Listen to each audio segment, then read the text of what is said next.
নির্বাচনের রোডম্যাপ ঘোষণার জন্য রাজনৈতিক দলগুলো যখন সরকারকে আহ্বান জানাচ্ছে, তখন জাতির উদ্দেশ্যে দেয়া ভাষণে নির্বাচনের সম্ভাব্য সময় নিয়ে আবারও চলতি বছরের ডিসেম্বর থেকে আগামী বছরের জুনের মধ্যে নির্বাচন করার ঘোষণাও দিয়েছেন তিনি।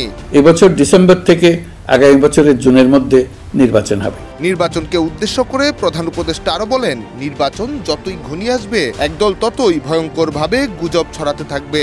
যতই নির্বাচন কাছে আসবে এর রূপ আরো ভয়ঙ্কর হতে থাকবে। কারা এর পেছনে আছে, কেন আছে, তা আপনাদের সবারই জানা আছে। গোলসেন্স গ্রুপের হোটেলে বিনিয়োগ করে সুদমুক্ত হালাল আয়ের সাথে বিলাসী জীবনের বিরাট সুযোগ। বিনিয়োগ একবার, রিটার্ন বারবার।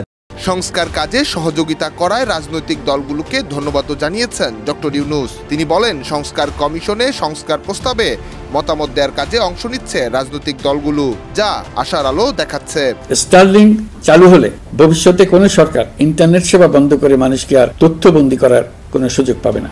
এছাড়া দেশের চলমান পরিস্থিতি নিয়ে কথা বলতে গিয়ে নারীর উপর বৈষম্য না করারও আহ্বান জানান ডক্টর ইউনূস। তিনি বলেন, নারীকে ছোট করার প্রবৃত্তি যারা ধারণ করে তাদের বিরুদ্ধে সামাজিক প্রতিরোধ করার আহ্বান জানান প্রধান উপদেষ্টা।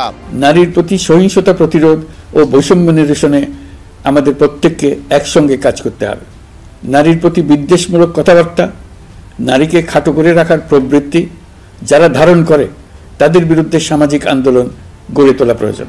অর্থনৈতিক অগ্রযাত্রা ও সংকটের আলোচনা করতে গিয়ে জাতীয় রাজস্ব বোর্ড বাতিলের সিদ্ধান্ত জানান ডক্টর ইউনূস। তিনি সন্তানের লেখাপড়ার জন্য এক সেমিস্টারের অর্থাৎ 3 মাসের খরচ বাবদ অফিসিয়াল ব্যাংকিং চ্যানেলে পাঠিয়েছেন $3,33,00,000, অর্থাৎ প্রায় 400 কোটি টাকা। পাচারের এর চাইতে বেশি তাক লাগানো পন্থা আর কি আছে?